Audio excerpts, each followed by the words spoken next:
প্ৰথম জীৱনদান হৈছে এটা এনজিও বুলি ক'লে সবে গম পায় নহয় জানো এনজিও মানে কি আপোনালোকে জানে নে নাজানে জানে non government organisation NGO means all non government organization তাৰমানে গভৰ্ণমেণ্টৰ বাহিৰত আমি গভৰ্ণমেণ্টৰ কামেই কৰোঁ ধৰক গভৰ্ণমেণ্টৰ বাহিৰত আমি বাহিৰৰ পৰা আমি কামখিনি কৰোঁ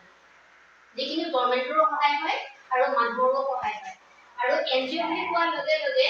আমি কি হয় কোনোবা মানুহ এজন মানে বিপদত পৰিছে বা আজি ক'ৰবাত বানপানী হৈছে ক'ৰবাত দুৰ্ভিক্ষ হৈছে সেইবিলাকত কি কৰে NGOয়ে গোটেই মানুহখিনি সহায় কৰে কেনে ধৰণে সহায় কৰে সবৰ পৰা ধৰক 10 টকা 20 টকা 50 টকা 100 টকা 1000 টকা এনেকে কৰি পিনি কি কৰে NGO পইচা এটা গোটাই পিনি তেওঁলোকে গৈ কোনোবা বানপানী হৈছে বানপানী হোৱা জেগাখিনিত মানে কি হয় এনেকুৱা হয়